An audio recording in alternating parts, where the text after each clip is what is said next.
Assalamualaikum warahmatullahi wabarakatuh. Apa kabar kalian anak-anak?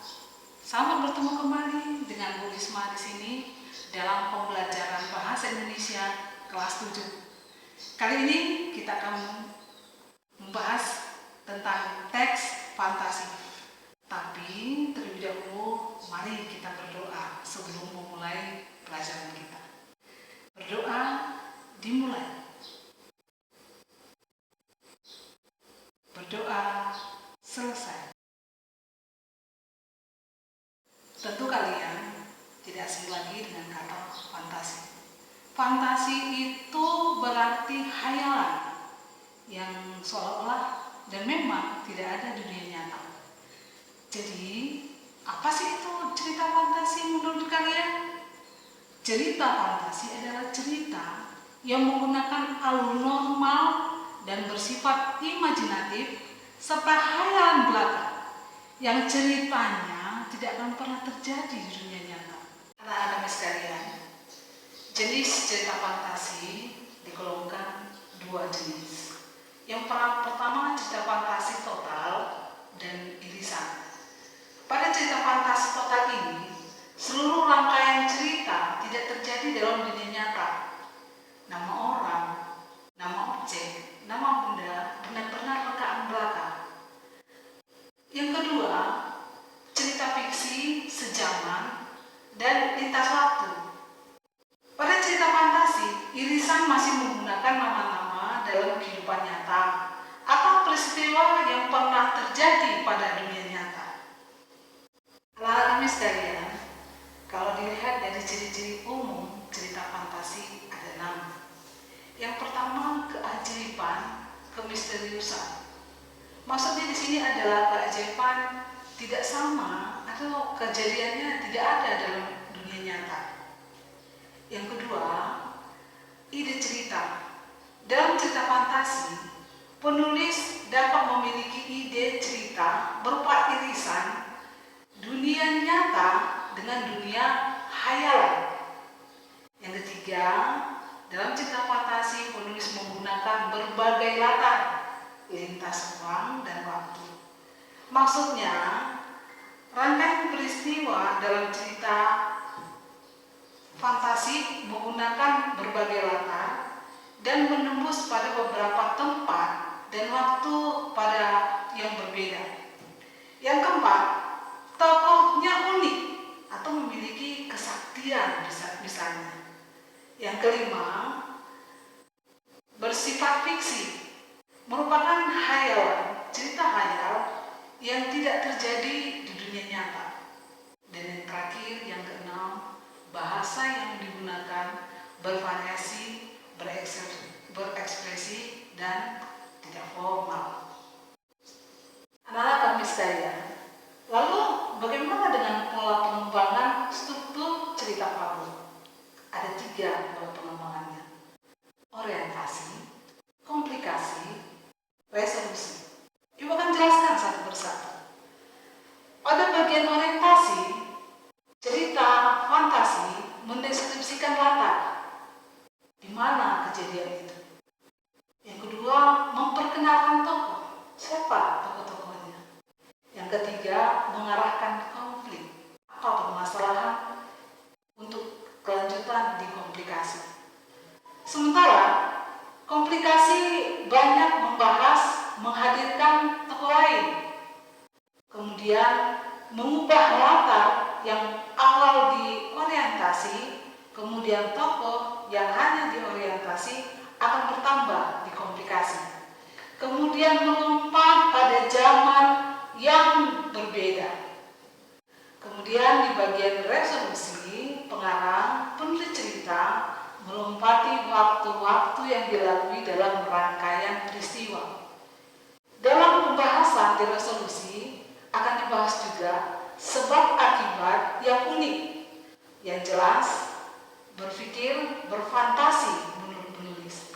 Dan terakhir, pada resolusi memiliki surprise atau kejutan bagi pembacanya. Anak-anak kami sekalian, kita lanjutkan dengan ciri kebahasaan pada cerita fantasi. Ciri kebahasaan pada cerita fantasi itu ada 5. Yang pertama adalah ciri yang menggunakan kata ganti orang. Seperti kita tahu, kata ganti orang bisa dibagi atas 3. Kata ganti orang pertama yaitu diri kita sendiri, biasanya dikasih dengan kata-kata aku, saya, beta. Atau kata ganti orang kedua, orang berbicara, misalnya dengan kata ganti nama orang. Atau kata ganti orang ketiga dengan kata mereka, si cebol, dan sebagainya. Kemudian menggunakan kata yang menyerap panca indera untuk mendeskripsikan latar, tempat, dan waktu. Misalnya dengan kata-kata di jalan gua atau di langit dan sebagainya. Yang kedua, ciri kebahasaannya adalah menggunakan pilihan kata dengan makna kias dan makna khusus. Contohnya, dengan hidungnya yang mancung, ia mengendus sekelilingnya. Yang ketiga, menggunakan kata sambung penanda antar waktu. Misalnya dengan kata-kata kemudian, sementara itu, 2 tahun kemudian, akhirnya, dan sebagainya. Yang keempat, ciri kebahasaannya sering menggunakan kata ungkapan menyatakan keterkejutan. Misalnya dengan kata tiba-tiba, tanpa diduga, di tengah kebahagiaan, dan sebagainya. Dan yang terakhir, ciri kebahasaan menurut cerita fantasi sering menggunakan dialog kalimat langsung dalam cerita. Ibu berharap apa yang telah Ibu sampaikan tadi bisa kalian serap.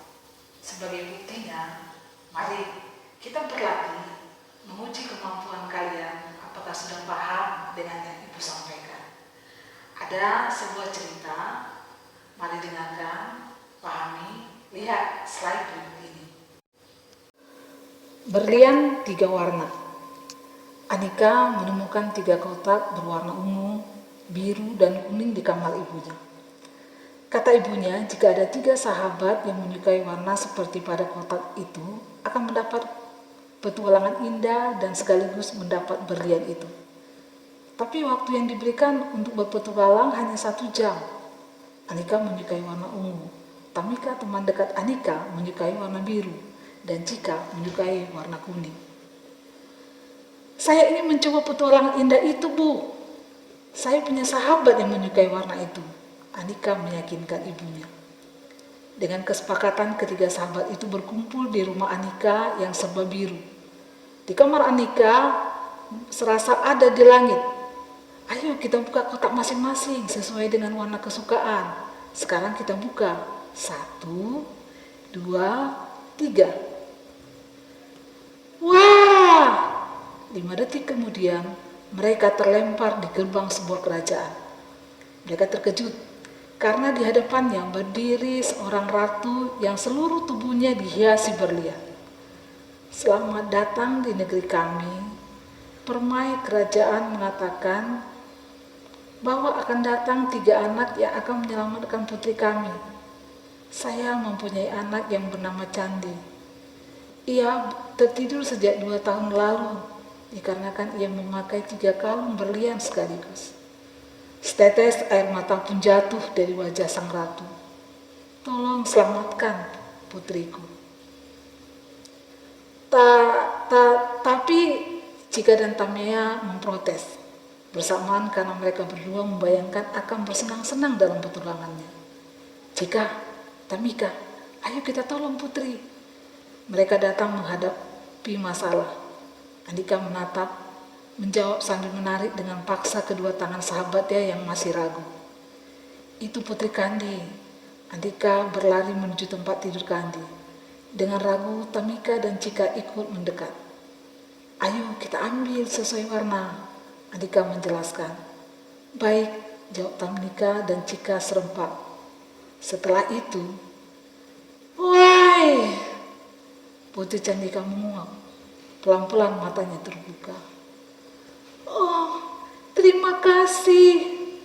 Terima kasih. Sebagai hadiahnya ambil ini. Ratu memeluk ketiga gadis itu lalu memberi tas yang lumayan besar. Terimalah ini sebagai ungkapan terima kasih kami, Ratu berucap penuh haru. Dengan cepat, Tamika dan Chika menyambut tas yang diberi Ratu, tapi mereka berdua tidak kuat mengangkat tas besar itu. Waktu kita tinggal 15 menit lagi, kita harus segera pergi, Anika berteriak. Tapi tas berisi berlian itu tidak bisa kita bawa, kata Tamika dan Chika hampir bersamaan. Tinggalkan saja tas itu, yang penting kita harus keluar dari kerajaan ini, tegas Anika. Anika menarik kedua tangan sahabatnya untuk menyatukan ketiga kotak berlian 3 warna. Dan boom, mereka terlempar kembali ke atas tempat tidur Anika. Gagal total petualangan kita, karena kita meninggalkan satu tas besar isi berlian itu, Tamika berteriak ke arah Anika. Kamu menyia-nyiakan rezeki yang ada di depan kita, Chika, menimpali dengan keras. Anika dengan tenang memegang kedua tangan sahabatnya. Kita tidak gagal dan kita tidak sia-sia. Kita telah berhasil menolong orang dan menyelamatkan diri kita sendiri. Untuk apa setumpuk berlian, tapi riwayat kita tamat. Anika menggenggam erat tangan sahabatnya. Tamika dan Chika menyambut erat genggaman tangan Anika. Ketiga sahabat itu saling berangkulan. Bagaimana anak-anak? Sudah bisa memahami teks yang dibaca? Mari kita sekarang memahami struktur dari cerita yang sudah dibacakan tadi. Struktur yang pertama adalah orientasi. Di sana ada diperkenalkan tokoh Anita dengan kedua temannya Tamika dan Chika.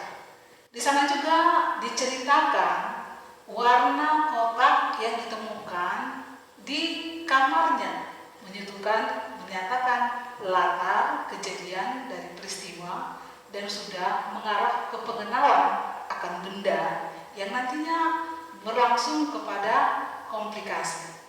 Sampai sedemikian bisa dipahami kan? Struktur yang kedua, kita menentukan komplikasi pada cerita tersebut, yaitu komplikasi urutan cerita kejadian yang dialami oleh Anika. Di sana ada ibu tuliskan bertinta hijau selama datang di negeri kami. Itu menyatakan latar tempat kejadian yang tadinya di kamar Anika, sekarang mereka sudah ada di sebuah kerajaan. Kemudian urutan waktu yang tadinya ada di kamar Anika, kemudian kejadian mengobati sang putri hingga berakhir 1 jam yang disepakati menjadi 15 menit. Misalnya ibu kasih dengan tinta berwarna hijau, waktu tinggal 15 menit. Di sana nampak kalau ada perubahan waktu, kalau ada penggunaan latar waktu pada cerita tersebut yang kita dapat di bagian komplikasi. Dan ada juga permasalahan yang ditimbulkan. Permasalahannya adalah mereka tidak bisa membawa tas besar yang berisi banyak berlian. Sampai akhirnya mereka harus mengorbankan, harus meninggalkan tas tersebut karena mereka tidak bisa membawanya. Ini merupakan bagian dari konflik yang mereka hadapi bertiga. Itu kita temukan di bagian komplikasi cerita fantasi. Struktur cerita fantasi yang ketiga adalah resolusi. Di sana cerita berakhir dengan penyelesaian. Kedua temannya merasa dongkol karena mereka tidak berhasil menemukan berlian. Tapi kalian tahu, akhir ceritanya adalah mereda. Konflik mereda setelah Anita dengan tenang menyatakan kepada temannya bahwa pekerjaan mereka tidak sia-sia. Ada ungkapan Anita, untuk apa setumpuk berlian tapi riwayat kita tamat. Kata itu ibu garis merah di sana, bertanda merah, menyatakan konflik mereda dan akhir cerita selesai. Anak-anak sekalian, pada resolusi ada penyelesaian. Kita sudah temukan di cerita ini. Anak-anak kami sekalian, dari apa yang sudah ibu sampaikan tadi, dari ciri kebahasaan, ciri susunan, dan struktur dari teks cerita fantasi, ibu berharap kalian sudah memahaminya. Sampai bertemu pada materi